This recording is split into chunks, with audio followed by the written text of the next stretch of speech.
Welcome to episode 42 of the Rugged Angel Cast. I am your host, Camila. Hopefully you have been enjoying the radio version of this podcast on WMCK.FM, where I get to play music. The music that I play is always by women who rock, women musicians. That's my thing. And you can listen to that on WMCK.FM, like I just said. There's new shows on Wednesdays at 9 p.m. and they repeat on Thursdays and Mondays as well. You can go to, I'm going to say it one more time, WMCK.FM and check out the schedule. There are plenty of other shows for you to get into as well. So make sure you just go on over there, look at the schedule, find out what your zhuzh is, what your thing is, and pick one. Listen to it. Stick to it. Become a fan. If you're not listening on the internet radio station, you're probably listening on SoundCloud or iTunes. That's cool too. I appreciate you. Thank you for that. You're awesome. You can also follow me on Twitter at @the_RuggedAngel, and you can also check out Rugged Angel Productions on Facebook.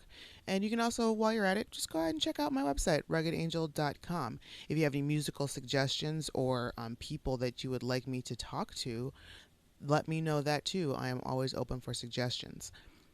Little announcement of some of you know that I am the Pittsburgh producer for the Pittsburgh 48-Hour Film Project, and it's coming back. Yay! Another year. Pittsburgh 48-Hour Film Project for its 10th year here in Pittsburgh for 2016. The filmmaking weekend is July 8th through 10th. Registration opens on May 3rd. Make sure to check out the Facebook page, Pittsburgh 48-Hour Film Project, or the website at 48hourfilm.com/Pittsburgh. I'm sure if you're in the film community in any way, shape, or form, you will hear about this. You will catch a buzz. But we're always looking for not just filmmakers. We need, obviously there's going to need crew, camera people, lights, sound. We also need actors. We also need costume designers, makeup artists. If you want to donate food to these hardworking individuals for the weekend, that's awesome too. And you can make sure you can come to the Oaks Theater this year to see all the films in July. But like I said, you can go to the Facebook page or the website and just kind of keep tabs. And I'm sure that if you listen to the show, you will hear more updates. So this episode is with Lauren Zurchin. Lauren, just one of the things about Lauren, she is a photographer. She's also a musician. She also really likes birds. Lauren is yet another creative who has quite a few passions and interests, and she doesn't shy away from entertaining them all. It seems her train of thought is kind of like, oh, this would be fun, I'll try it, and boom, she's excelling at whatever it is she's doing. One of those things is she produced this fantasy author calendar, and not only did she produce it, she did the photography. She was the photographer. Words. It's late right now while I'm recording, guys. Please ignore this. She was the photographer. She made the costumes. She did set designs. She contacted all of the authors and so on and so forth. She raised money. She's amazing. She kicks so much ass, and I aspire to be like her. As a matter of fact, she does talk about this new to me method of kind of checking in with oneself on a daily basis, kind of a form of meditation, kind of a form of to-do list, kind of like, getting all your creative thoughts out or whatever. But you know what? You're here. You're going to listen to the episode. You'll hear all about it. So there is going to be some further ado. Just because some people are fueled by drama doesn't mean you have to attend the performance. All right. Now, without further ado, I introduce you to Lauren Zurchin.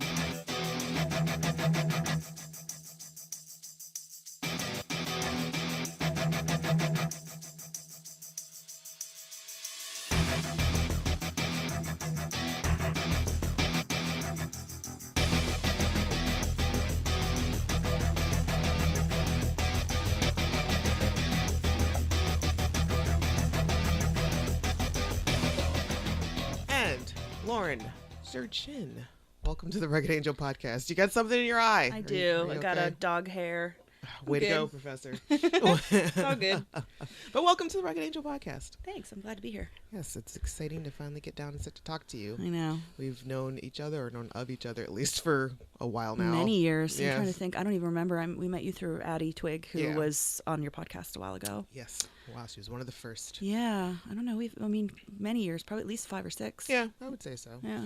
And now you are number 42. Woo! That's awesome. Oh my Yes. gosh. I know. She just had her 1 year celebratory party. This podcast has been going for a year now. That's very cool. Thank you. How's your day going so far?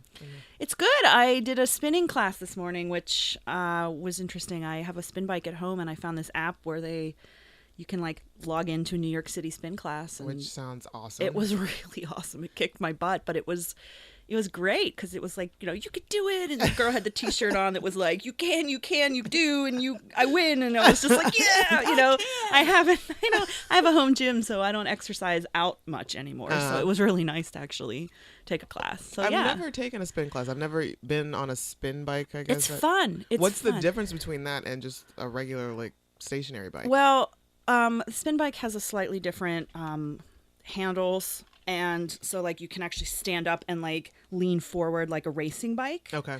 And there's also a knob for tension. So instead of shifting gears, you as you're going, and they're like, okay, you're going up a hill, make it a little harder, and you spin the knob. But it's nice because no matter how in shape or out of shape you are, you can meet yourself at your own pace. So there's people of all different ages and fitness levels doing them. It's great. Oh, okay. It's really cool. Do you bike around the city on an actual bike? In the summer, I go on the Allegheny trails. Oh, are they beautiful? Is it fun? I don't. Yeah, it's fun. I mean, right near close to where we live, underneath the 40th Street Bridge, there's a parking lot right there, and you just literally go along the river, and it takes you down into the city PNC Park, right there. Yeah, it's awesome. One of these days, I'm going to have to actually do that. I used to have a bike years upon years ago, and it got stolen out of my apartment building. Really? Which was, yeah. Great. Which I thought was that was a real dick move, but whatever. I really wanted a bike. But are you from Pittsburgh originally? Yeah, I grew up. I used to live in Bellevue. Okay. I went to elementary school at Assumption Catholic School down there on Florence Avenue. Grew up there. And my parents live in the North Hills now. They moved there when I was 10, and they're still in the same house. And so, yeah, I was here. I've lived away off and on as an adult, but you always come back. Yeah, I think I had to leave to Pittsburgh to appreciate it. And, the city has evolved so much, I think, obviously since the 70s, but even in the past decade, it's really tried to become even more artistic and more, it's the number one foodie city now, right. And there's destinations, and there's a lot of art culture here. So I think I had to get away and see what other places had to really. I hear that a lot from mean?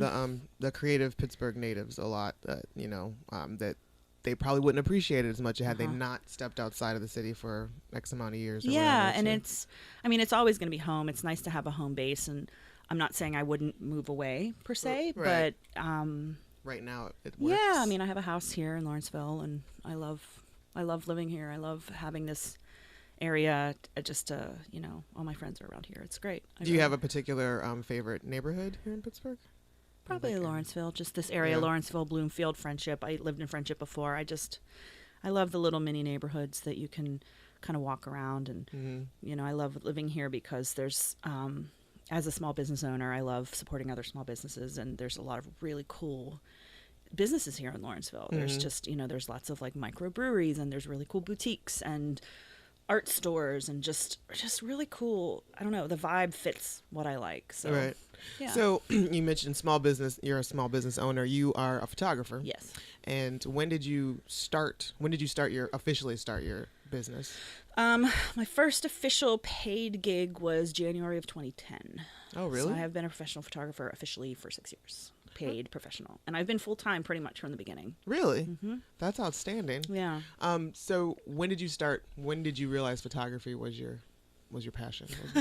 One of, anyway. Yeah, that's interesting because it's not like my live or die thing. You know how I hear that with writers a lot, where they're like, "This is all I ever wanted to do was write," and I'm like, for me, it's always been art. I didn't even go to school for photography. I went to school for music, and okay.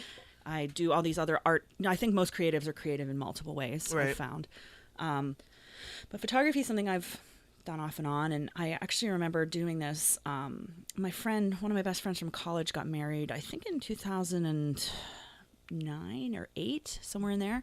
And I had a film camera, and I took it and took some pictures of her getting ready, and just I was in the wedding, but I just took some and they were great. She was really happy with them. And she actually said to me, she's like, why aren't you charging for this? And I was like, I don't know. People do that. I don't know. Like, can I do that? But she's kind of planted the seed. And, at the time, Facebook was newish to me. So I went on and basically hit up all my married friends and was like, what did you pay for? What did you do for wedding? Because I was like, weddings. Okay, that's an easy way to start because I have a good enough eye. And if I start out with a lowish enough price, I can build some clientele and that's kind of how it started. And I lucked out a lot. I have some connections in the city that I became like the recommended photographer for a couple venues. Oh, that's excellent. So that got me business early on. So do you enjoy wedding photography? I do. I've actually shifted away from it though, in the past year because I was starting to get burnt out. And I don't feel that's fair to the clients or to me. Right. I still will do them. I still do a few a year, Okay. but instead of it being my full-time job, it's a lot of work. It is. And I have spent a lot of time in the past year getting better at Photoshop. And now that I know how to edit, I can't not edit more. Yeah.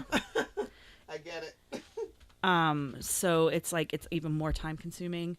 And so I just have to be, but it's not really where my heart is anymore. So, but they're fun. I mean, they are fun. It's fun to be part of somebody's special day. So yeah, I did wedding photography for a while, but I think I just got burnt out like immediately. It's on a lot it, of work.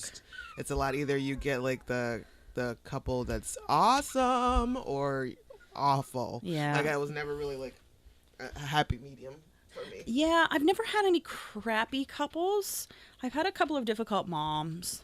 And I had one couple that was difficult in the sense that they like, I should have named from the beginning, like our communication never lined up. Like, and so they ended up basically not paying me my last payment of percentage, like my last third of the payment. But it was at that point I was just like, just ready to be done with them. Washing my hand. They were just horrible. And they were like, you didn't edit any of our photos. And I'm like, I spent like a week editing your photo. I like cried. They were so mean. I was like, I do, but yeah, it gets to that point where you're just not,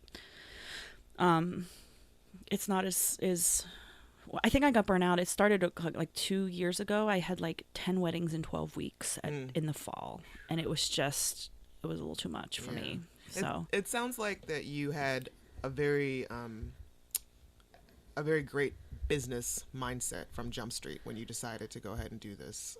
Like you said, you went and contacted married couples and found out like what people were charging for this. And is that because most people when we don't know like from beginning, like, and don't even think about it. It's more like, oh yeah, I'll just do like a couple for free, to blah blah blah. Was that something? Did you study business in college? I didn't. My dad's a business owner though, and he's a very successful business owner. He owns a company called Triangle Roofing. It's actually a professional, or it's industrial roofing. So basically he does like flat roofs. So like schools, he did the steel building downtown. He's done Heinz. He's done, like lots. Like, so when you think of industrial flat roofs, that's what he does. Okay. But, they got married and got pregnant with me 3 months later. And so he had to drop out of college. He was going to be, he was going for criminology. He wanted to be a cop or detective, but he was doing roofing for money. And so they dropped out and that was what he did full time. And then I guess like when I was 3 or 4, 2 weeks before Christmas, they laid him off. Oh man. And he was just like, my dad's super friendly and he's really good at what he does. And so he had these good connections and he and his 2 buddies were like, well, let's make a go at it. And it just shot like, and so it's, it's been really interesting to have that. You said you did study music in college. And what did you want to do? What did you want to be when you grew up? I don't know. Do I even know now? I'm 35, but I figure I'd have my shit together by now. I'm always like, that's fun. Let's try that new thing. But it's amazing. I went to a liberal arts college, so I'm very much like of that mindset. So at the time I was really active in church, and so I actually wanted to do music ministry. Really? Mm-hmm. Wow. Yeah, so I was really active in church. I'm not really anymore at all spiritual person, religious person for sure, but you said you're not really spiritual or religious? I'm not really religious. I would say I'm moderately spiritual, but not like I used to be. I was like born again Christian, like legit hardcore worship leader, like wow. Yeah. And so I initially wanted to go for biology, and then I failed my first semester at Allegheny. I got a 1.7 because I failed organic chemistry and calculus in the same semester, and was like, what the hell am I doing with my life? Oh my God. Yeah, it sucked. So what did you do at that point? Well, at that point I was like, all right, well, I already have these credits, and the way Allegheny College works is you have to minor in an area that's different than your major. So like if you're in a humanities, you have to pick a social science, or they have to be the opposite. And whatever of the three you haven't picked as a major or minor, you still have to take classes in. So I was like, well, I'll just take my major credits, make them a minor. And what else can I do? So I became a religious studies major and double minored in music and biology instead. Interesting. Yeah. And once you graduated, where did you go off to at that point? What was your next step? Wow, that's a good question. So let me think. So I graduated in 2002, and I was sort of just doing jobs around here. And then there was a musician who used to be like a music minister of the like mega churches down in the South. And he was traveling around with his wife, and I became friends with them, and they lived in Salt Lake City at the time. And so I actually went out there for a week to do like an intensive study with him, and loved it so much that I actually moved out to Salt Lake City. So I lived in Salt Lake City for 2 years. Wow. And while I was there, the other thing, this is kind of what my biology focus was on, is I'm obsessed with birds. I heard. You know this.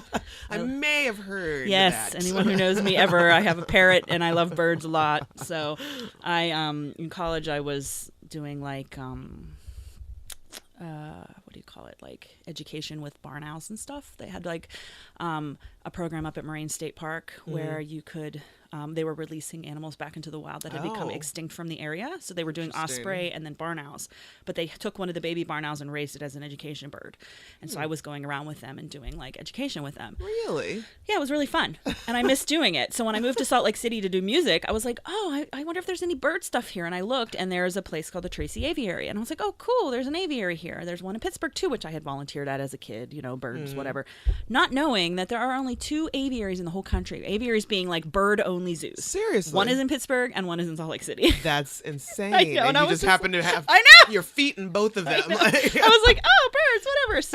So I move out there, and within 3 months or 4 months of me being there, I started volunteering, and they were like, hey, well, we need a summer intern for our bird show, and you have some experience handling. Do you want to be an intern? I was like, okay. So literally overnight, I became like a handler in the bird show and did bird show. It was awesome. Yeah. So I love how my life is very weird. Yes, I love how like they're not really drastic. I mean, you can kind of see, but these are all the parts of me. They're very like music, photography, birds. And what else? Like, what other are your like major interests fall into? That's probably it. Okay, that seems that's like most that's a of lot. it. I mean, well, I do like fantasy sci-fi reading books. I love. Yes, I kind of got that because I know a lot of your photography is a little more. Yeah, a lot of recently is a lot more fantasy. And you have been working on, or you put out a calendar. 2 now. 2 now. Yeah. So let's talk a little about your calendar. What was the premise behind that? I know you're working with fantasy authors. Yeah. So I have been. Gosh, we really are all over the place with this. I'm like, my life is really not easy to explain. I'm like, so then I did these birds, and I was teaching photography, and I was like, oh my God. So I don't even know how to explain myself. So I was a book reviewer for a sci-fi fantasy site for their young adult books for a few years. Really? Yeah, I've been doing that since like 2008. Was that just something because I just like doing it, and I was like, I was already reading them. And when I moved overseas after Salt Lake to do bird stuff actually, and when I came back, I got a job at Borders. Yes, you're absolutely. I know I'm all over the place. I know. I'm like. Yeah. So when I moved back to Pittsburgh after living in Africa for a couple years, I thought you knew that. No. I lived in South Africa for 2 years, training birds. Yeah. That's what moved me there. And I taught music while I was there and trained birds, and it was kind of a crazy life. Okay. All right. I'm going to have to make a note here. All right. We're going to continue You're on with back. this. Yes, we're going to put a pin in that. So I know it's like, how do you drop the ball? Well, this one time in Africa. Yeah. You know, as one says. Oh gosh. So I moved back, and I was working at Borders, and I was reading all these books, and was like, oh, I should review books. That would be really fun. And ended up falling into this review job, and because of that, I had all these great connections with authors. And and so I was like, man, this would be a really fun project to put together. because I'd come across a photographer. This is in like 2012. I'd come across a photographer. Her name is Kirsty Mitchell, and she's from England. And I was blown away by her stuff because she doesn't use Photoshop, but everything is incredibly complex and ornate. Really? And she went to school for fashion, or like she was a seamstress. So she would make these elaborate dresses and these elaborate sets, and they would take her like a year sometimes. And her photos were unbelievable. They're unbelievable. Wow. And I was like, I just became obsessed with these photos. And I was like, I want to do my own version of this. And because at the time I wasn't, I was doing weddings. I've been doing weddings since 2010. So I'm a couple years in now. But I was like, I really want to do like fantasy stuff. And I don't know Photoshop well enough to like make it look fantasy, but I could make sets. I could make costumes. I could do this because I can do, most people are creative. You can mess around with stuff. So I was like, I could do this. And then the idea sort of wandered into my head after a couple months of just wanting to do this project in general. It was like, wouldn't that be cool to do fantasy photos with like the fantasy authors as the subjects? That would be really cool because they make fantasy in the books, and that's kind of where the idea evolved. And then I was talking with the sister of actually one of the authors. I'm friends with her. Her name's Angela, and she was like, one of the authors that we know, one of the authors we're all friends with, he has a nonprofit. That would be really cool. You could maybe do something and like raise funds for the nonprofit. And I was like, perfect. So it kind of became this, the calendars for charity. And it's one of the ways I was able to get all the authors on board. Right. Because I was like, hey, we're doing this thing for charity. And, because authors obviously aren't models. And usually authors have, especially New York Times bestselling authors who are as big as the people I was photographing, they kind of have this dichotomy life where they sit alone in a room and write, and then they're on a stage in front of like hundreds of people talking about their books. Like it's a very weird life. Yeah. And so to like bring them out and get them to photograph, it was fun. It's been fun. So was it difficult pulling them out? I mean, not getting them to agree, but like once you got them on set, and like, not really. That one's really been difficult. Like in the sense of like hesitant. I will say that I enjoy photographing women more just because I like pretty dresses and pretty, epic kind of hair and all of that. Right. But the men are way easier to photograph because they're just like, whatever. Yeah. I don't care. That looks cool. Sounds good. I'm like, all right. So, but it's been really fun because I've had this, it's let me, really into the heads of some really amazing creatives. I'm at their houses, I'm in their offices, I'm spending time with them, getting to chew on art with them, and they're helping me make my art, and I'm hitting up authors who, a lot of them I've already read, or if I haven't read yet, I know them and I know who they are. So it's like really cool to kind of, I don't know, have just that sit there and be with them and just chill. So you went to them. Yes. So you ended up, there was a lot of traveling? Yes, I ended up doing 2 Kickstarters to raise the funds to cover the cost, because I was like, they're all on deadline. They're not going to fly to Pittsburgh and let me photograph them. There's no way. So I was like, well, basically when I put the first one together, I was like, what are the things I love? Okay, I love birds. I love travel. I love taking pictures. What can I do? So basically I raised enough money to do like road trips. So, and it was kind of smart anyways, because with if I was making sets and having costumes and stuff, it was easier to drive it than it was to fly it in, So were you already had you already had experience making costumes? Being a seamstress at all? Or? Yeah, well, sort of. I mean, just for fun. My grandma, when I was a kid, taught me how to sew, and my mom's a sewer. It's just not anything special. I mean, I can sew. I mean, I can sew enough to follow a pattern and make dresses, and yeah. That's more than most. I know. And it's weird. I've talked to a friend of mine about that. It's like we take for granted that we know how to sew, because for me, again, I'm not like the best seamstress ever, but I know enough how to do, I made corsets, I can make dresses, but I have to base them on a pattern. I'm really not good at like making my own pattern. Gotcha. But yeah, it was enough to be like, well, I know I can do this, and the thing is how can I make this project? Because no one really knew who I was at that point. In this project. So like the authors, I maybe had interviewed them, but like, I couldn't ask fancy designers to give me dresses because they didn't know who I was. Now at this point, I might be able to, because I could be like, look at what I've done and who I've worked with. But at the time it was like, well, so I basically not only was photographer, but basically was producer. That's amazing. It was a lot of work. I'm exhausted. I'm taking a break. Yeah, I'm assuming you're going to take a little time off. Yeah, I'm taking a break. But would you eventually like to go back? Yeah, I mean, I'm doing a trip this summer. I go to San Diego Comic-Con for this site I write for every year. I've gone since, I think 2012 was my first year. Yeah, it's really fun nerdy thing I do. What's the site?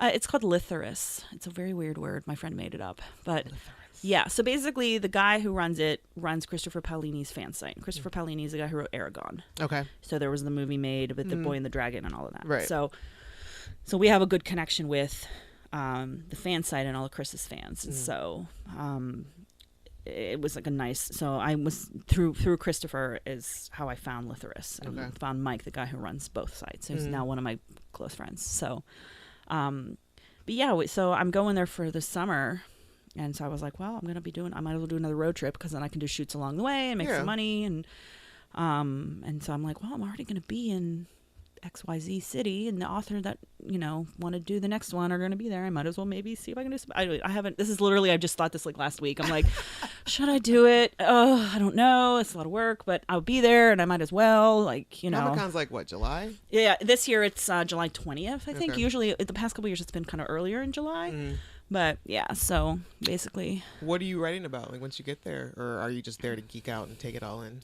A little bit of both. I usually cover all the book stuff. Okay. So I mean, the thing is Comic-Con's got so much stuff. Yeah, I can imagine. And it's ridiculous. And the connections that I have especially are with authors. So I don't have to wait in the lines, which is really nice, like the panel lines. And it's not even that all the panels are long lines, but it's like I'm jumping from panel to panel to cover them. Right. And so I often will just like walk in with my author friends, but it's nice because I get to actually cover their panels and hear what they talk about, and do some interviews while I'm there and get some books signed. And yeah, it's fun. That's pretty cool. Yeah, it's fun. I mean, there's so much to do there, though. It's a little bit. I was like, had like PTSD after the first one because it was just like kablam, like lights everywhere, and there's a million people, and you're just like, Yeah, I was working Comic-Cons for like a year. It's intense. Probably the biggest one I went to was C2E2. Yeah, that's like the second or third largest. Yeah. Which is, I mean, they're insane. They're huge. Freaking crazy. There was so much going on, and it was just, I was exhausted. Yeah, I need like a week afterwards to recover because my brain is just like, so. Yeah. Okay, so South Africa. Yeah. What took you there? Birds. Birds, and you were there for 2 years. Now, what was that experience like for you? Wow. It was cool. It was hard. There's a lot of homesickness and like shell shock with different cultures. Yeah, was there like what was the culture shock like? What area did you experience it most in? I experienced it most in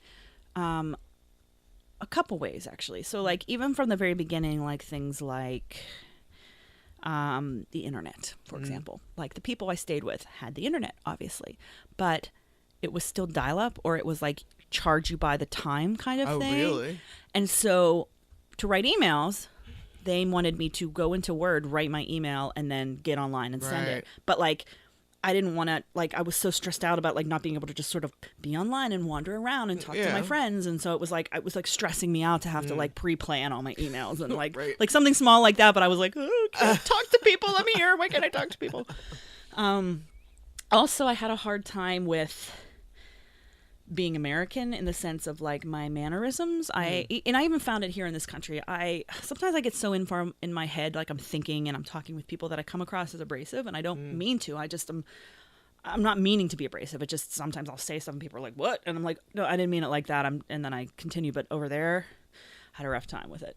People thought I was, a couple times it was like, okay, you're a little rough. And I'm like, I'm not rough. I'm just American. I'm sorry. I don't know what to tell you, Have you always been like that? Yeah, like, it's just how I am. People just kind of thinking that you're abrasive when you speak? Well, not all the time, but like, I mean, I've noticed here, like when I meet new people, sometimes they don't know me.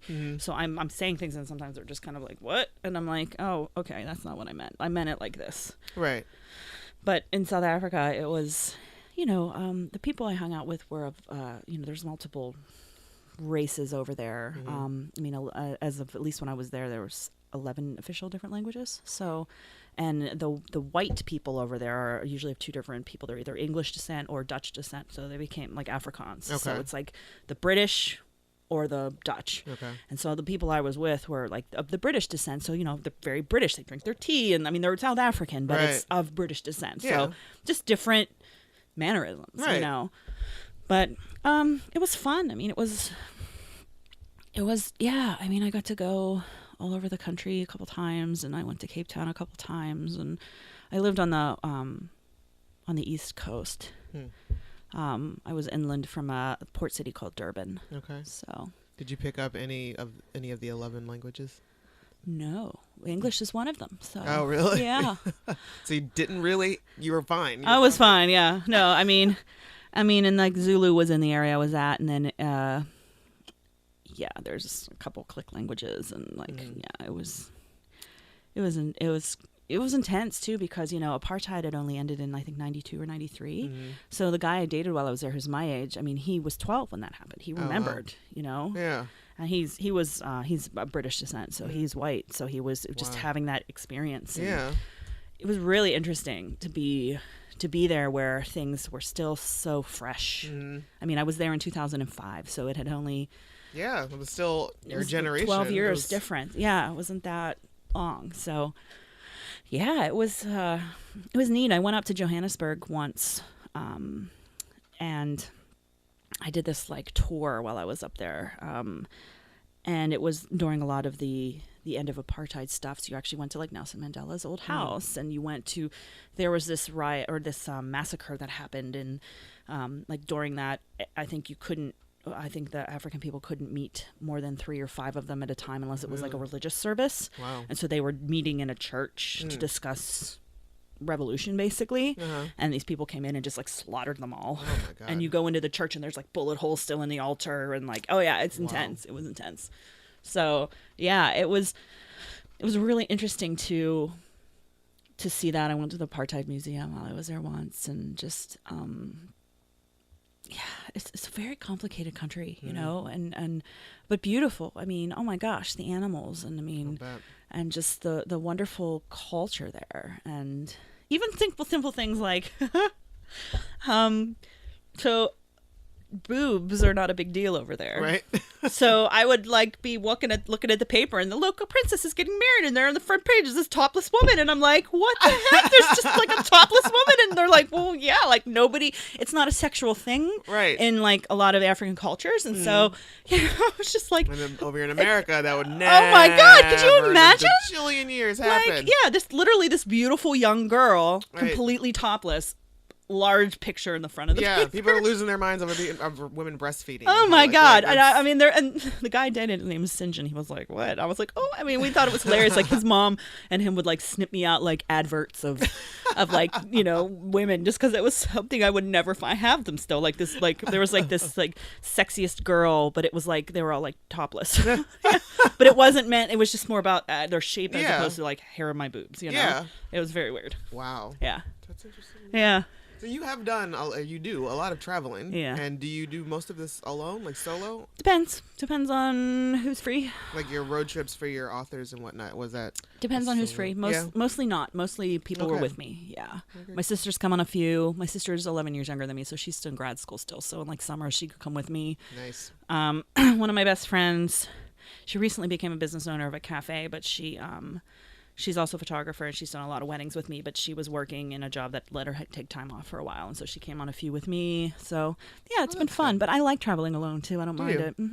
This is more, it gives you more freedom, I guess, to kind of take in where you end up. I guess or?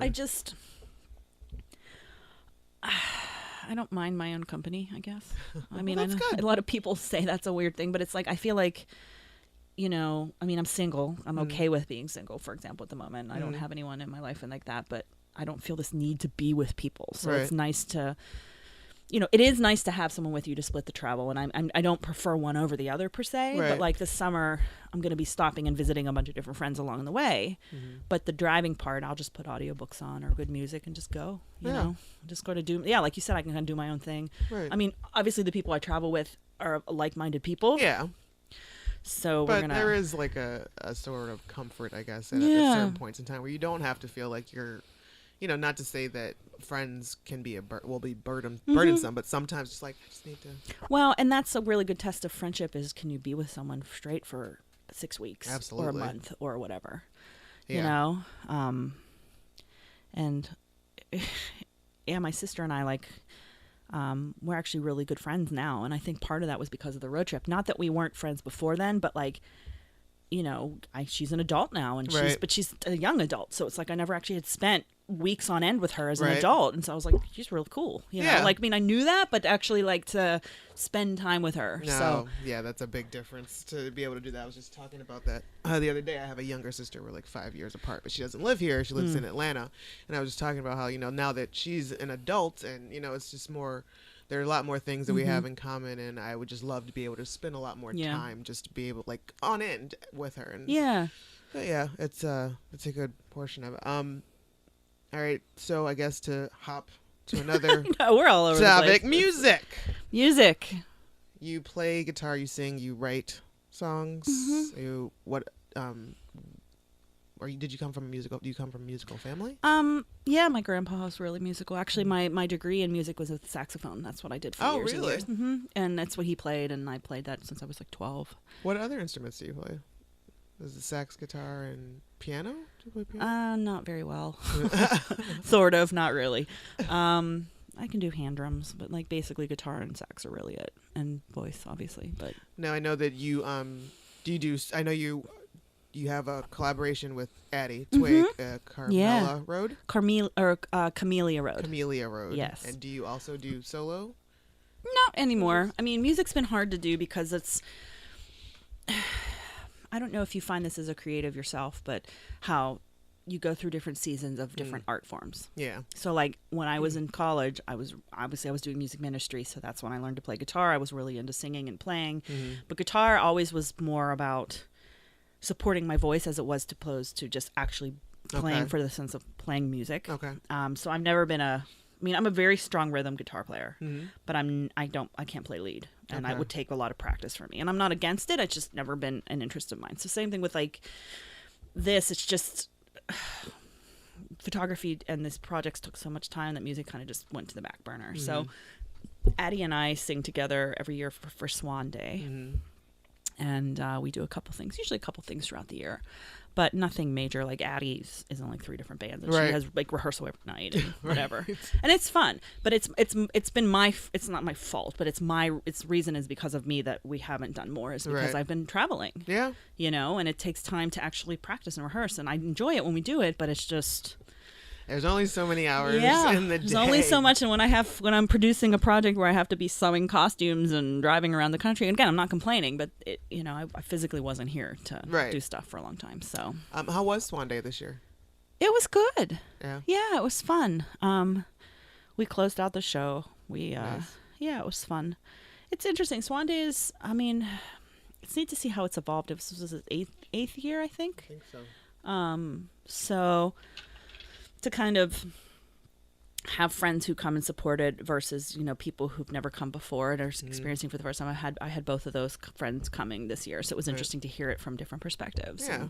And, I like doing it. It's fun. So No, it is a great time, especially to see all of the women coming together to show off their art forms and their talents. And that's one of my favorite things. Well, that probably is my favorite thing about it is the community and the connection. I mean, I've become friends with so many wonderful people through that. Right.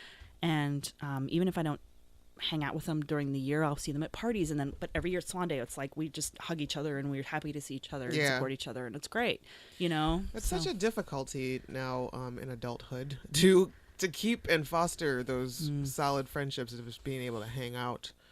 Right. On a regular basis. What is that? I don't understand. I mean, I know. I understand, but it's just like, it sucks. Yeah. Because, everybody's trying to, make their little mark in the world or whatnot, or taking care of their family or, jobs or their own creative portions of life. And then it's just like, if you're not doing any of those things with your friends like that, you just get you get tired, and it's just like, the few hours I have, I want to lay on my couch. I know, I'm the same. And I actually have to be careful because I edit from home, so I work from home, so I can become a hermit. Oh yeah, I have to be careful. Like I have to make actually an effort, put clothes on and go out of the house and actually put a bra on for the first time in 3 days, because no one sees me because I'm just in my own little world at home, But at the same time, you're right. There is something wonderfully filling about spending time with other women, and I'm one of the things I've always been very strongly passionate about, but it's only grown recently, is just the idea of supporting and lifting up versus Mm.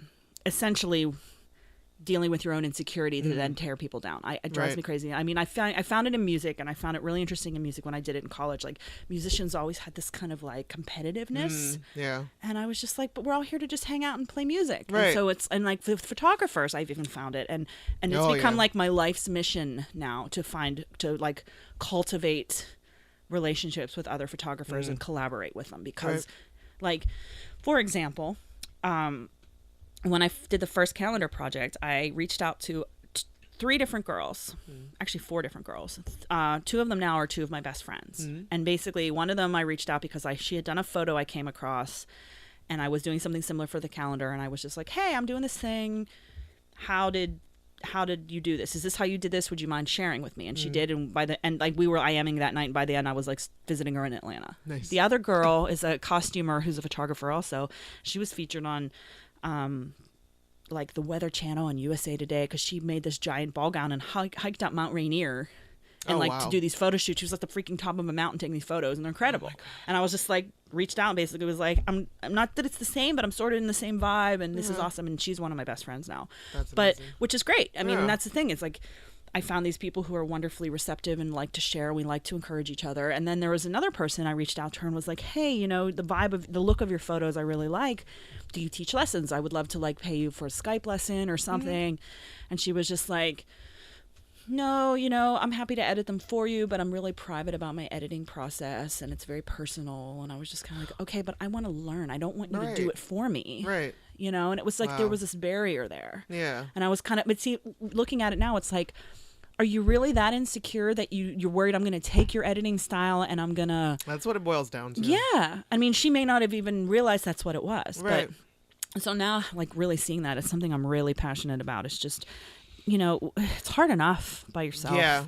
Yeah. And there's enough to go around. So I think we need to just find each other and support each other. And I want us all to make it. Like, yeah. it's just... And there's no reason we all can't. Right. And I mean, frankly, I feel like I'm going to make it better if I have other people behind me who understand what I do and support me, as opposed to feeling like I'm all by myself. Absolutely. Because, I mean, there's just a lot of things, and there have been a lot of things that I've tried to do by myself, and not for fear of somebody taking something, but I fall under the category of, like, I feel bad delegating things to people or to, like, I feel like, oh, I'll do it. It's fine. It's okay. Yeah. I can do it myself. Yeah. So, but just because you can, though, doesn't mean you should. Exactly. And that's just something that I've been learning about myself for the past few years. It's like, let's spread it out. Let's everybody work together. And it's great to have some sort of community. And it's fun. Like, you do the film festival stuff. And like, there's no more better community than something like that. That is literally people coming together, creating art, and then celebrating it in an event, basically. Yeah. And it's amazing. And it's like one of the reasons why I keep going back, because it's almost like, it's a lot of work, but every year it's like summer camp or something. Like, you're coming back exactly. And it's like, oh, I haven't seen you guys all year. Exactly. That's how Swan is for me. Exactly. Like, you're like, I love you. How have you been? How's your year been? Okay. Right. And then but you feel like no time has passed, even though a year's exactly the same. Yeah. Yeah. That's so funny. So we all need to, what it boils down to is we all need to support each other and work together better. Let's all play. There's a room in the sandbox for everybody. I agree. What is the legacy that you would like to leave behind? Wow, that's a good question. I guess if I'm dead and people are looking back at me, I would like to think that I helped support creatives and make them feel like they could do whatever they wanted to do. Then it's one of my things. I don't put limits on myself. Things are impossible sometimes, but I don't ever see. I'm like, oh, you know what I should do? Let's just do this crazy thing, and then I just try to make it happen, or it doesn't happen. But I want to encourage people to not stop themselves and to let themselves not be scared to take those leaps. And I think if there's anything that I would like to say that I've left behind, is like either through seeing my art or possibly doing workshops or just the connections I've made. That's probably the thing I'd like to be known for, I think. And that's one of the things that I admire most about you, is that it comes across as fearlessness, or at least very well dictated steps that you take to completing a project. And just for this calendar with the authors alone, that was very well calculated. And thanks. It sounds like that you you had this awesome, crazy idea to you. Mm-hmm. You broke it down to manageable bits and sections and pieces, and Yeah. I you mean, accomplished it. and that's the thing. It's like people look at it and it's like this amazing thing. And I'm like, it is. And I'm not downplaying it at all. Right. But it's no more magical than anything anyone else could do. You just have to be clear with what you want. Right. And you have to have the courage not to be afraid to ask, which is what you're saying you have trouble with. You're like, Yes. oh, I'll do it. But- Like I reached out to that girl and I'm like, my friend Vanya, I was like, okay, you did this photo. I want to do something similar. Will you teach me? Yes or no? It Right. can't hurt to ask, Right. And I don't know. I just thank you for saying that. I appreciate that. Oh. But I just think that we all can do that. We just have to not be scared. And I mean, I get scared. I'm scared on a daily basis, you know. But at the same time, it's also really empowering. Like I came up with a new project I want to work on this summer for charities and something unrelated to the calendar. And at first I was like, oh my God, this is a lot of work. And I was like, no, it's not. It's not nearly as much work as the calendar. Like if I could do that, I can totally do this. And I was kind of like, yeah, I can. Okay, I'm good. And now you have like, it's like you have this yeah, barometer of like, I do. I was like, I mean, it's still a lot of work, Yeah. but it was, I mean, I had this moment of like, oh my God, how? Because it's a different field. It's with birds. And because I trained birds, I have a lot of bird connections. I'm still friends with a lot of people in the industry, but I would be venturing into connections I don't currently have. Gotcha. And so I was kind of like, these people know me. Are they going to take me seriously? But then I was like, well, it's no different. Half the authors I didn't know. Right. But I knew a few who then knew me and were like, hey, Yeah. she's doing this thing. And the word spread. You know what I mean? Yeah. Yes. So You'll get it. I know. Yeah. It'll be great. It's going to be great. I can't wait. But So what haven't you done yet that you would like to do? what do you mean? It's in life in general. If there's any projects or anything, any person you like to photograph, or something you want to accomplish, or even in your today, is there something today that you want to do that you haven't done yet? I did my spin class. All right. I know. For me, is actually I am really out of shape right now, so that was a big deal for me. In general, yeah, I'm working. I mean, what I'm essentially striving to do with my business right now is to get to a point where I can basically continue to live the kind of life that I want to live, which entails traveling to really cool places and taking really cool photos in those places and finding a way to make money from that, which there's a million ways to do that. It's just finding the right ones that work for me. Right. The ones that will encourage you and Yes, uplift you as exactly. opposed to sucking your soul. Exactly. Because, I could try, I mean, there's a million ways to be able to travel to take photos, but I don't necessarily want to, the older I'm getting now, the better I am at saying no and putting those boundaries in place, because life's too short and I can't, Right. like, it was really scary for me last year to come to the realization, like, I don't really want to do weddings anymore. Like, they have been my bread and butter for 6 years. They have Right. paid my bills for 6 years. And frankly, now that I've been a full-time artist, I don't want to go back to working at Right. a 9 to 5 for somebody else. No, I absolutely. mean, that sounds horrible. And I mean, it's not horrible for everybody, but for No. me, where I've been, I would feel like a step back. So trying to redefine my business and my focus has been hard, but that's essentially where I'm going, is hopefully, Yeah. like, and one of the reasons I travel around the country a lot is because it's more affordable than traveling to like Iceland, which apparently is a very expensive country and is basically the top of my list, and I would Really? die to go there tomorrow. But I can't afford to right now because with the switching of the business and everything, it's kind of been almost like rebuilding on a completely different brand and business. So but yeah, I mean, in a perfect world, I'll get to the point where I'm able to basically do what I love doing now, but all over the world. So. And how do you take care of yourself? How do you make sure that Lauren is okay? How do you check in with your own like mental and physical health? Well, my physical health has suffered greatly. I actually, I'm getting some help for that because I have essentially like eating disorder, basically. There's been, first of all, there's been food issues in our family for years. And so I'm, for those of you who don't know me and can't see me right now, I weigh a lot, which it's not about a number, but I'm incredibly unhealthy. And it hurts in my body. And I've crossed some line where it's not just, oh, I have extra weight. I'm actually like unhealthy now and it hurts. And so I'm just trying to get back on track with that. But mentally and spiritually, I journal every morning. I do something called morning pages. Okay. I got them from a book called The Artist's Way by Julia Cameron, which I've been doing these pages off and on for 13 years now. But basically the premise is that every morning you start out your day first thing you do basically is you handwrite 3 pages every morning. And 3, like, 8.5 by 11 pages. And why that is there's multiple reasons. So you're doing it at the beginning of the day as opposed to the end of the day because you're waking fresh. You're not just going to reaccount your day. Gotcha. So even if you reaccount your previous day, it usually only takes about a page to a page and a half. And then you still have a page and a half to fill. And that's where stuff starts coming up. And ideas start to come up, and you start to, you're writing and you're like, okay, I got to fill 3 pages. And sometimes you're like, I don't know what to say. I don't know. But then sometimes your mind just sort of wanders, and then you're like, that would be kind of cool.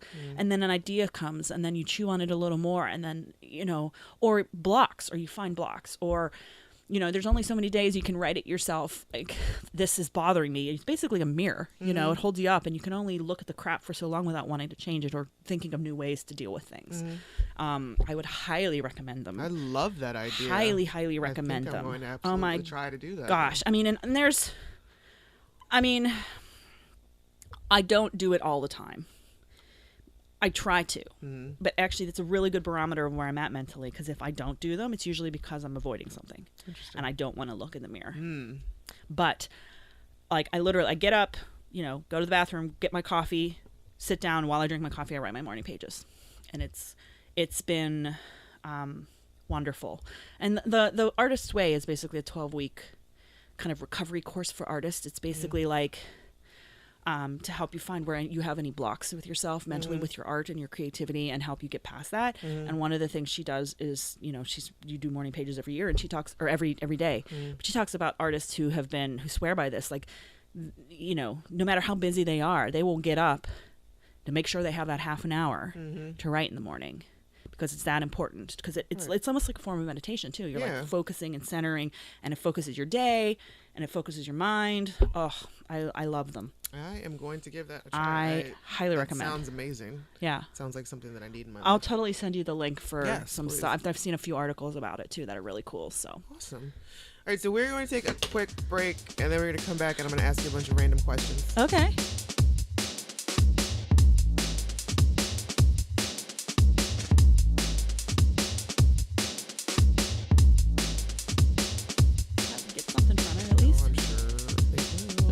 All right, we're back. Okay. And now it's time for a bunch of randomness. Randomness. All right, as much different than I guess. Because my life. We haven't any more random than my life. All right.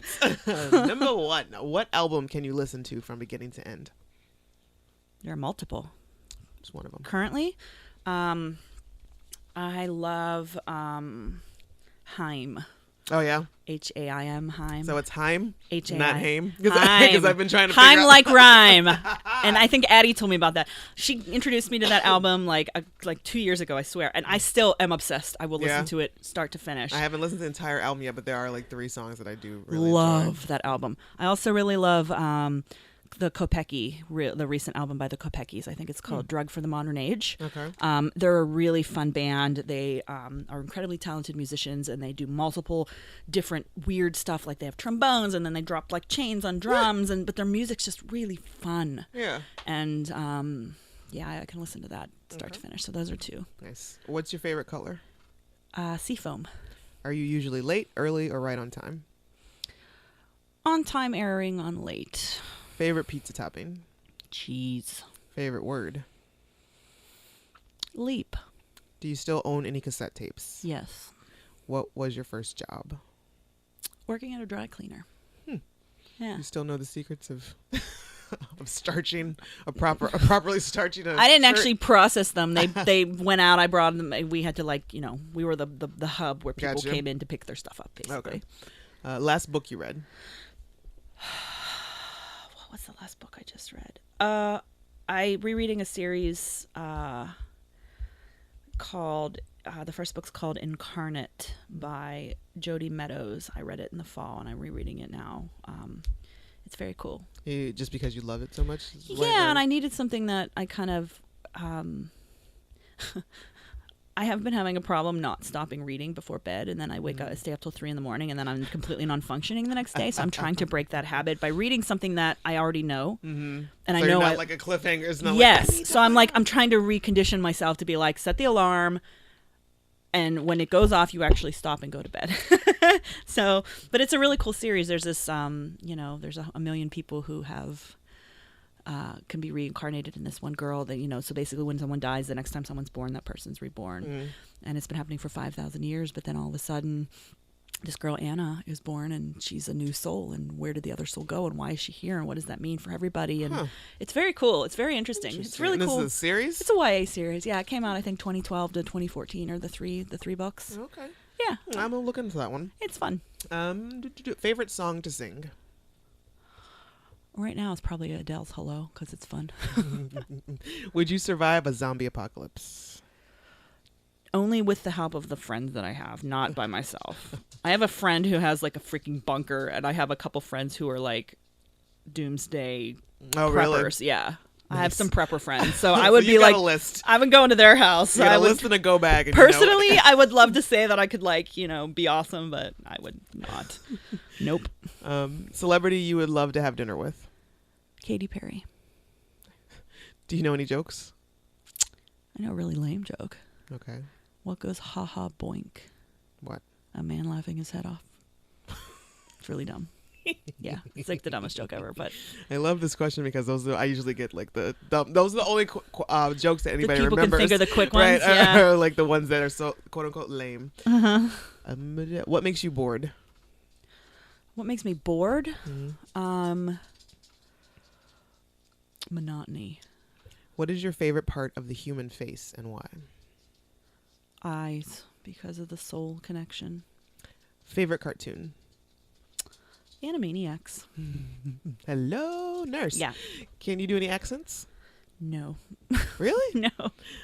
Not well. I mean, I can maybe try to do Southern or some form of British / Australian / South African / Kiwi, whatever that is. Kind of mushed together. Yeah, I'm not like really a gumbo. No, I'm really bad at accents. I'm really bad. No. Can you drive a stick? Yes. Do you remember your dreams?